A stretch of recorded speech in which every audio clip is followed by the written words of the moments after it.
Hello, my dear friend, and welcome. I am so happy you are here with me today. My name is Anna, and this is the VUS Learning English podcast. This is a warm, calm place for you to learn. If you are new here, welcome. I am so glad you found us. If you are a returning listener, thank you for coming back. It is wonderful to have you in our learning family. Today we have a very special episode. We are going to talk about something that can be very difficult for English learners. We will look at 3 very small words. These words can stop you from speaking. They can make you feel worried. But today, we will change that. We will make them your friends. We will make them easy to understand. And this will help you speak with more confidence. Thank you so much for choosing to listen today. Your time is a gift, and I am so grateful you are sharing it with me. If you enjoy our time together, please think about tapping the like button. Or you can follow or subscribe on your podcast app. It is a small click for you, but it helps our podcast grow. It helps us reach more learners just like you all around the world. And I love to know where you are listening from. It makes me so happy to imagine our learning family. Are you in India? Are you in Ethiopia? Are you in Turkey? Or maybe you are in Myanmar. Please tell me in the comments. I love to read them. Okay, let's take a nice slow breath. In and out. Let's begin our learning journey for today. You know the English grammar rules. Maybe you have a wonderful vocabulary. You can read articles in English. You can watch movies in English, and you understand them just fine. That is wonderful. But when you open your mouth to speak, you stop. You freeze. You wait for a moment. Maybe you feel a little bit of panic. A little worry in your heart because you are not sure which word to use next. This is a very common feeling, so if you feel this way, please know you are not alone. What if I told you something important? A very big part of this fear. This feeling that stops you from speaking. It comes from just 3 tiny words.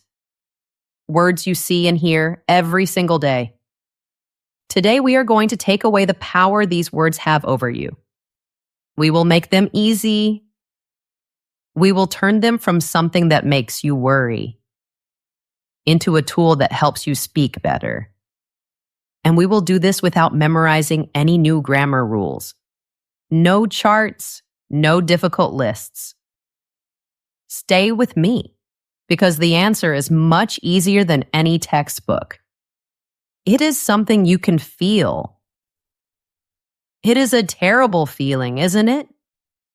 It is like you have a perfect map, but you are too scared to take the first step on your journey. The map is all your grammar knowledge, all the rules you learned. The journey is speaking English with confidence. The journey is easy, happy conversation. And what is blocking your path? What is stopping you from starting your journey?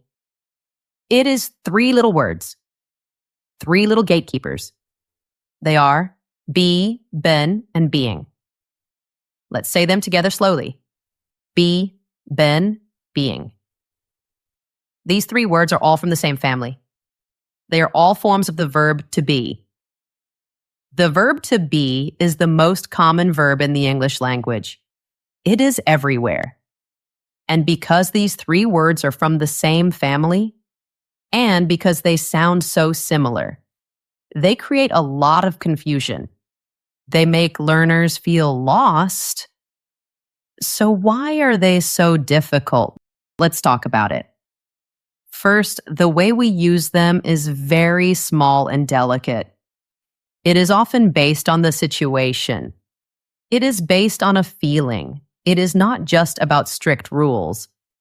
Second, These words are all very irregular. They do not follow the normal patterns. And third, the way we say them can be a big problem.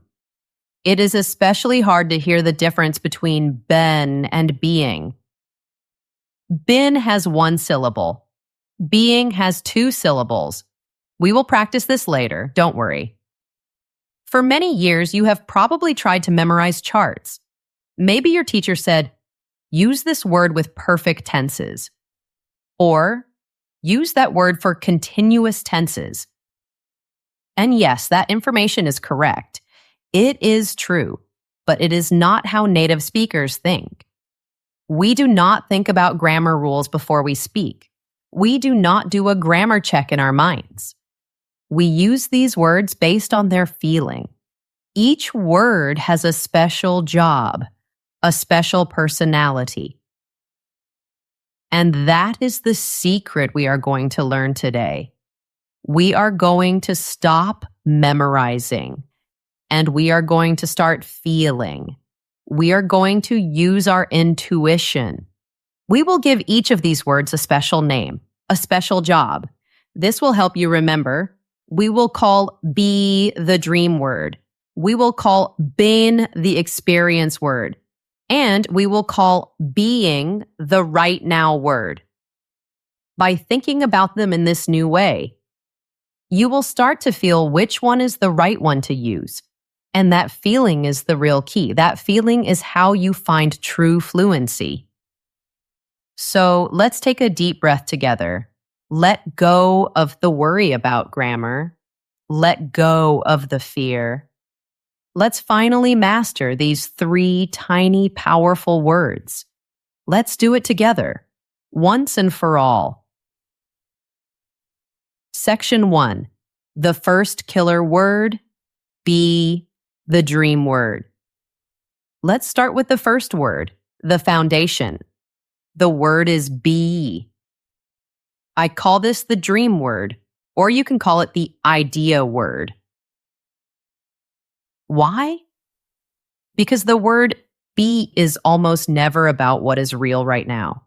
It is not about a fact happening in this moment. Instead, be is about something that is not real yet. It lives in the world of dreams. It lives in our goals, our plans, our advice to others, and all the possibilities for the future. It is the starting point. It is the simple, raw idea of existing before that idea becomes real at a certain time. Think about it. When you use the word be, you are talking about what you want, what you hope for, what could happen, or what someone should do. It is not a solid fact. It is an idea. Let's look at its main jobs. This will help you start to feel its purpose. You can do this. Job number 1. Be works with modal verbs. First, what are modal verbs? That sounds like a difficult grammar name, but don't worry. They are just small, helpful words. They show possibility. Like maybe something will happen. They show ability. Like you can do something, or they show that something is necessary. These words are words like will, can, should, would, must, may, and might. These are modal verbs. And here's the most important thing to remember. This is a very simple, very strong rule after any of these modal verbs. You will always use the simple, pure form, be. You do not use is, you do not use am, you do not use are, you just use be. It is simple and clean. Let's see it in some examples. I want you to feel the meaning. Let's start with will be. This is about the future. It is a plan or a promise. For example, I will be there at 5 p.m. This is not happening now. It is a plan for the future. Another example, she will be a fantastic doctor someday. This is a prediction. It is a dream for her future. It is not true now, but we believe it for the future. Now let's look at should be. This is for giving advice or for saying what you expect to happen. For example, you should be more careful. I am giving you advice. This advice is for your future actions. It is an idea for how to act. Another one. He should be here by now. This is a perfect example. I am talking about the idea in my head. The idea is that he is here. But that idea is different from reality. The reality is that he is not here. So I say, he should be here. How about could be? This is all about possibility. Things that are not certain, but possible. For example, this could be the answer to our problem. It is not the final answer yet. It is just a possibility. It is an idea we are thinking about. Another example. Don't touch that. It could be dangerous. I'm warning you about a possible danger. I don't know for sure if it is dangerous, but there is a chance. It is a possibility. Next is would be. This is for imaginary situations, things we dream about, things that are not real. For example, I would be so happy if you came to the party. This is an imagined feeling. It depends on something that has not happened. It's a dream. Another one. It would be an honor to work with you. This is a very polite and formal way to talk about something you want in the future. It is a future desire. And finally, must be.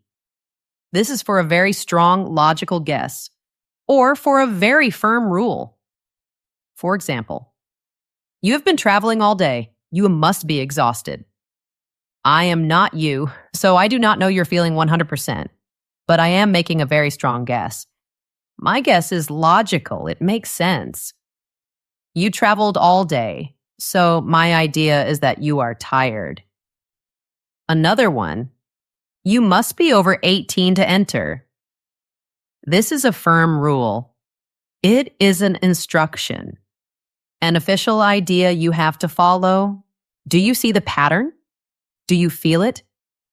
In every single example, the word be points to something that is not a real, solid fact right now. It is a future plan. It is advice. It is a possibility. It is an idea. It is a dream. This is the feeling of be. Job number 2, be follows the word to. This is the second main job for BI. It is very common. Be often follows the word to. The combination to be is like the engine for our dreams and goals. It is how we talk about what we want to become in the future. Think about your own English goals. You might say, I want to be fluent. Or, my dream is to be a confident speaker. These sentences are perfect examples of be the dream word. You are not fluent yet, but it is your goal. It is the idea you are working towards. It is your dream. Let's see more examples. She hopes to be an engineer. This is her future ambition, a dream for her career. He is learning to be more patient. This is the process of changing, the idea he is trying to become. The famous line from Shakespeare is, to be or not to be. This is about the idea of existence itself. It is the biggest, most abstract idea of all. A very common mistake is trying to change the verb after to. For example, some learners say, I want to am fluent. But this is not correct. The word to is very strong. It freezes the verb. It keeps it in its most simple, basic form, so we always say to be. Job number 3. Be is for commands and instructions. This is the last job for BE. It is the most direct job. We use BE to give a command, to tell someone what to do. For example, be quiet, be careful, don't be late. Again, think about the feeling. This is not describing how things are right now. It is an instruction to change. You are telling someone to enter a new state. You are telling them to enter the state of being quiet. It is an idea you want them to make real. Okay, let's review what we learned about BE. It is the dream word. It is the verb of potential, of ideas, of things that are not real yet. It is like an uncooked ingredient. It is not the finished meal. It is the flour, not the bread. So when you are speaking and you are not sure, ask yourself this question. Am I talking about a solid fact right now? Or am I talking about a plan, advice, a possibility, a dream, or an instruction? If you are talking about one of those ideas, your word is almost always BE.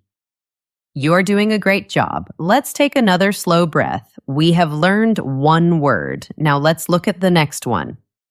Section 2, the second killer word, bean, the experience word. Now it is time for our second word. The word is bean. If be is the dream word, then bean is the experience word. I also like to call it the bridge word. Why? Because its main job is to connect the past to the present. It builds a bridge from a time before now to now.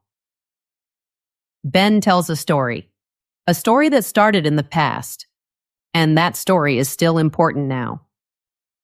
Ben is all about your life story, your history, your experiences, and it is about how long things have lasted. There is one golden rule for Ben, one very special rule. If you remember this, it will solve almost all of your mistakes. 99% of them. Are you ready? The golden rule is Ben never ever works alone. Ben is not independent. It does not like to be by itself. It is a social word. It always needs a partner. Its partners are always one of these three words: have, has, or had. That's it. If you try to use been without have, has, or had, your sentence will be incorrect. A very, very common mistake learners make is, I've been tired. This is not correct because Ben is alone. It needs its partner. The correct sentence is, I have been tired. You see? Have and Ben are together. They are partners. So, always listen for the partner. Listen for have, has, or had. That is your signal. That is your clue that been is the right word. Now, let's explore the jobs of been. Job number 1. Been is for life experiences. It works with have or has. This is the most common way we use been. It is very powerful. It is how we talk about things we have done in our life or things we have not done. With this job, the specific time is not important. It doesn't matter if it was yesterday or 10 years ago.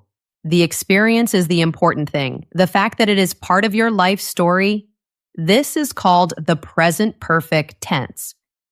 But you don't need to remember the name. Just remember the feeling of life experience. Let's see some examples. I have been to London. What does this sentence tell you? It tells you that the experience of visiting London is part of my life story. When did I go? We don't know. It doesn't matter. The experience is what is important. Another example. She has been to 3 continents. Her life experience includes traveling to 3 continents. It is part of her story. Now a question. Have you ever been skydiving? This is a classic question. We ask it to learn about someone's life experiences. Have you had this experience in your life? You can practice this right now. Think of a sentence for yourself. I have been to, and say a place you have visited. For example, I have been to Paris. Now think of a negative sentence. I have never been to, and say a place. For example, I have never been to Egypt. This is the heart of what been does. It talks about your life story. Job number 2, been is for situations that continue over time. It also works with have or has. Been is also perfect for talking about something that started in the past and is still true now. Or maybe it just finished a moment ago. This job focuses on how long something lasts. It focuses on duration. For example, I have been busy all week. This means my time of being busy started on Monday, and it has continued all the way until now. You can feel the length of time in that sentence. It covers the whole week. Another example, he has been a teacher for 20 years. This tells a story. He started teaching 20 years ago, and he is still a teacher today. The situation continues. One more. We have been waiting for an hour. Our waiting started in the past 1 hour ago, and we are still waiting right now. The action continues. In these sentences, been is like a storyteller. It does not just say a fact. It carries the feeling of time with it, the duration, the history. One reason people get confused between been and being is the sound. Let's practice. Remember, been is one quick syllable, one sound, been. In the United States, it usually sounds like the word pin. Pin, been. In the United Kingdom, it often sounds like the word been. Been, been, but in both places, it is always just one syllable, quick and short. Now our next word is being. This word is clearly two syllables, two sounds. Being, being. Practice saying them. Feel the difference in your mouth. First, the one-syllable word, I have been busy. Now the two-syllable word, he is being helpful. Practicing this sound will help you so much. It will make your speaking much clearer. Job number 3. Been is for the past before the past. It works with had. This is a little more advanced, so if it feels difficult, do not worry. You can focus on the first 2 jobs, but the logic is the same. The feeling is the same. Been can connect a moment in the past to an even earlier moment in the past. This is called the past perfect tense. You use had been to describe something that was true before another action in the past happened. Let me give you a story. It makes it easier. Imagine this. I went to my friend's house at 8 p.m. This is a simple past sentence. The action happened at 8 p.m. But what if his parents were there before I arrived? At 6 p.m. or 7 p.m.? I can say, by the time I arrived, his parents had already been there and left. Do you see the timeline? There are 2 past actions. Action 1, the earlier past. His parents were there. Action 2, the later past.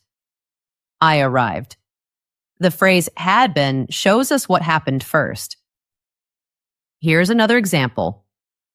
She told me that she had been worried about the test. When did she feel worried? She felt worried before she told me. Her worrying happened in the earlier past. Her telling me happened in the later past. Had been connects the 2 past times. Don't worry too much about this one if it feels tricky. Your main goal is to master have been and has been. The most important idea is that being always acts as a bridge from one point in time to an earlier point in time. So being is your history book. It is the word of experience and duration. It tells the story of your life and how long things last. And what is the golden rule?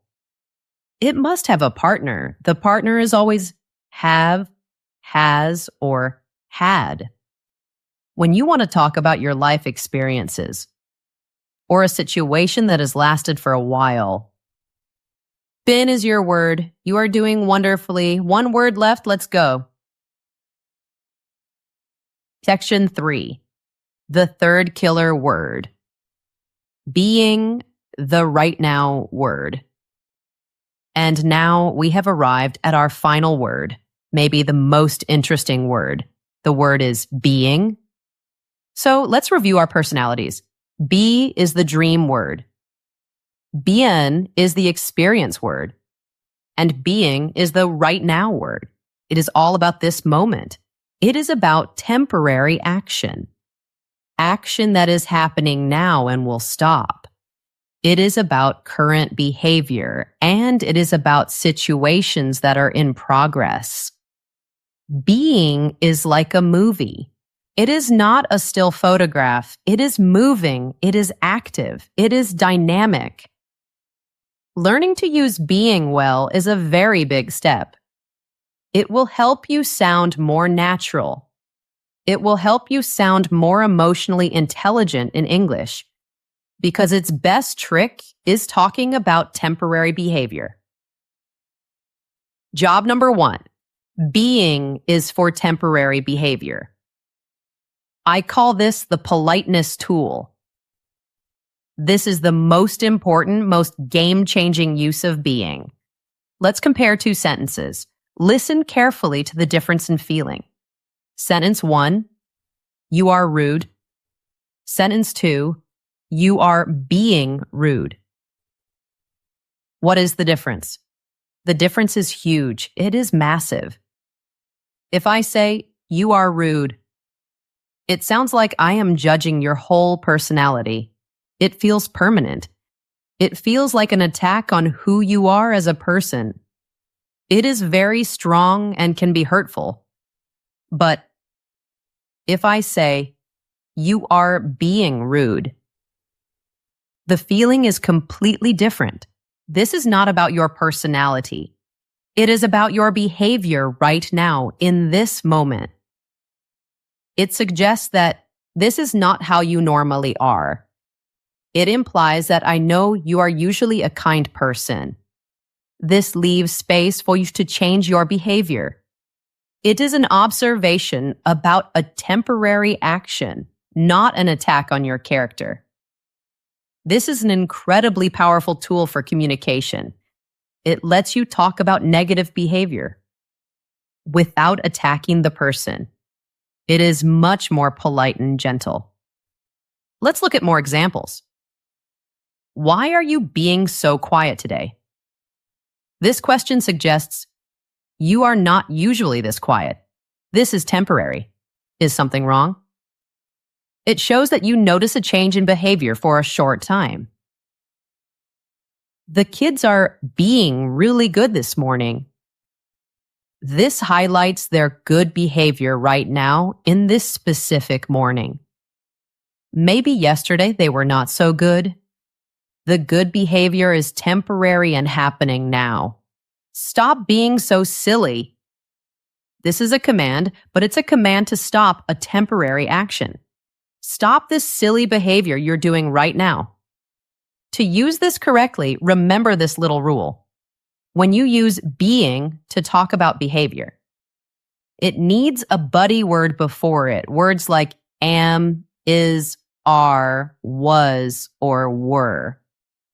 Also, you cannot use it for permanent states. For example, you cannot say, he is being tall, because being tall is a permanent fact about him. You would just say, he is tall. But you can say, he is being funny, because funny can be a temporary behavior. He is telling jokes right now. He is acting in a funny way.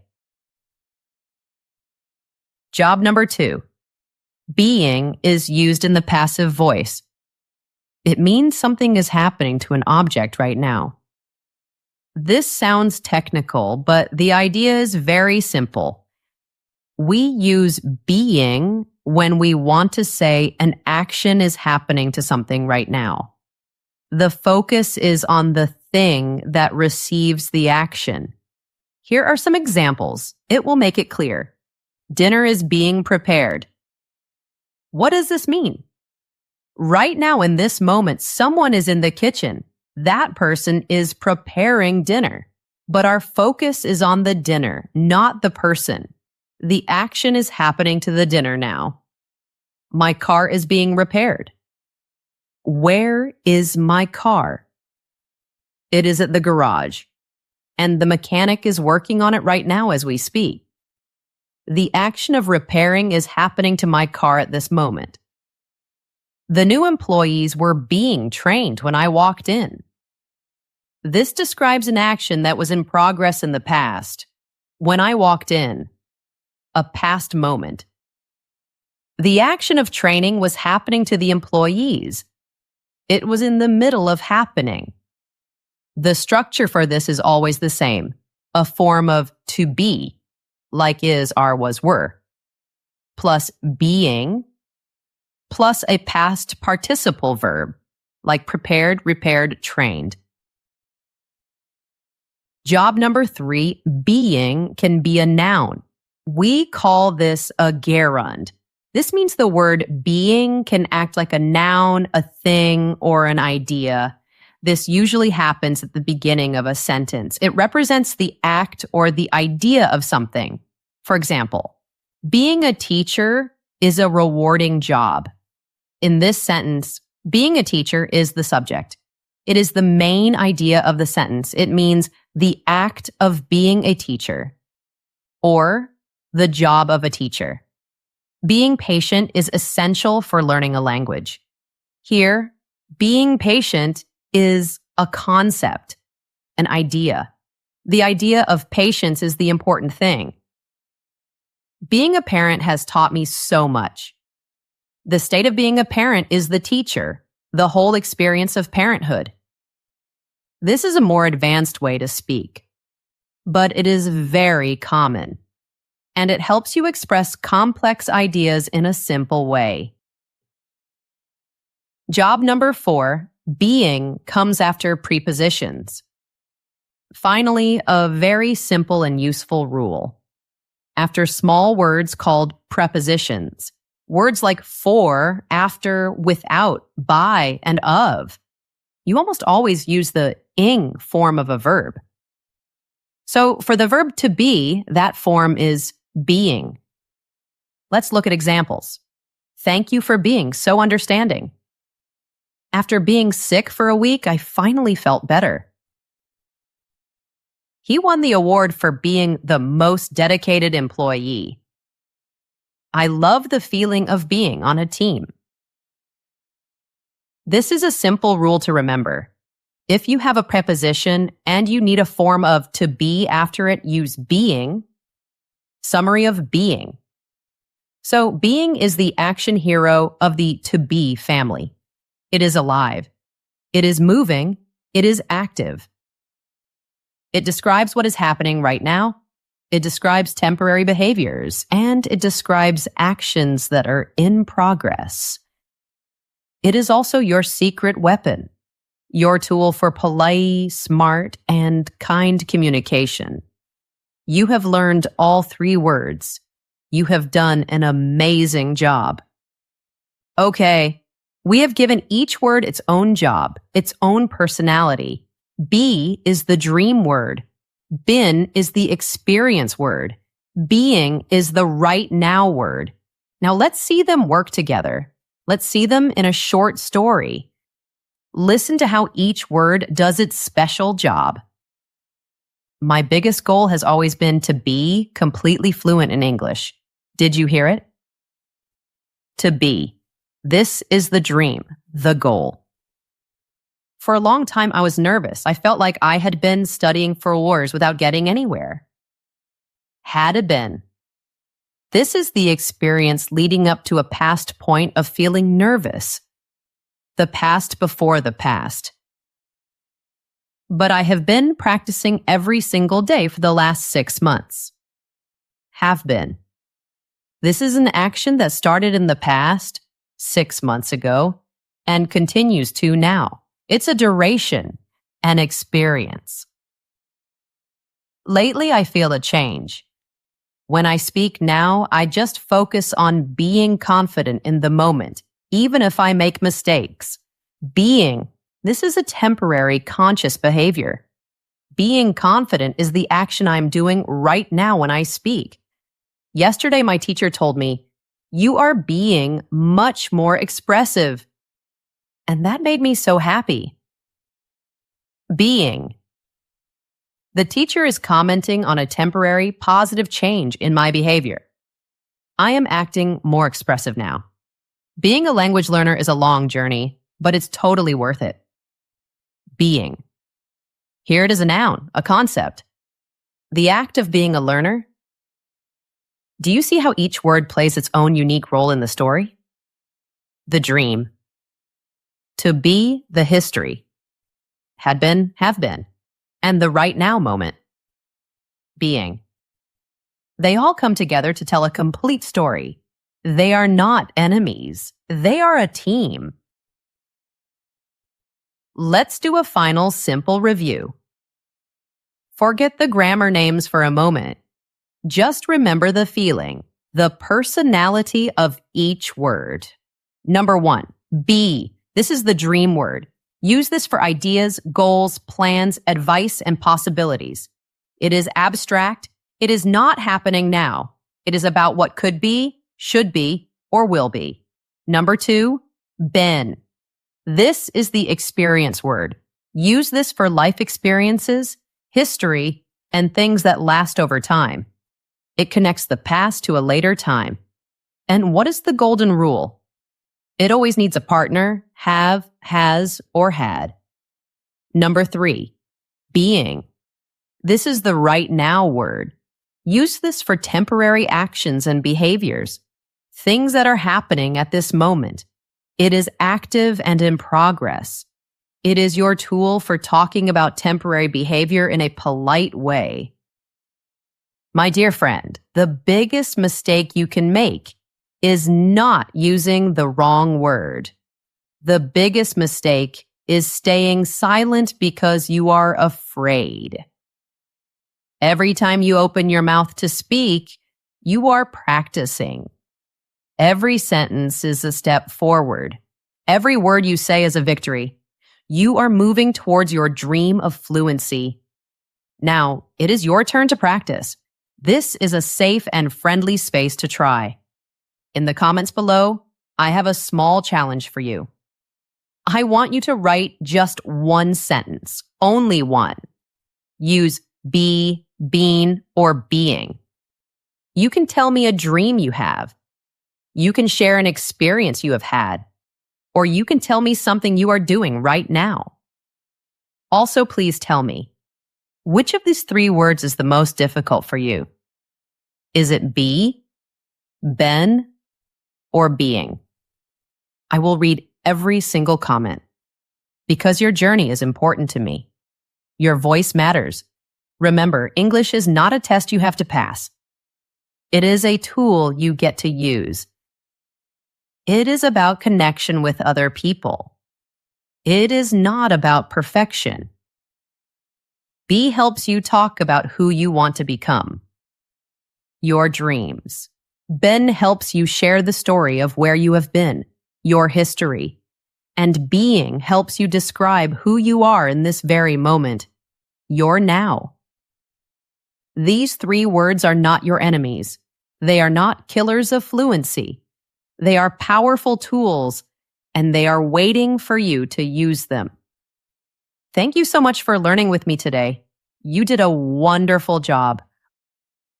Please keep practicing, keep speaking, and keep being the amazing, wonderful learner that you are. If you found this episode helpful, please give it a like or a follow. It truly helps so much. And I would love to see you again next time. Goodbye for now. See you next time, my friend.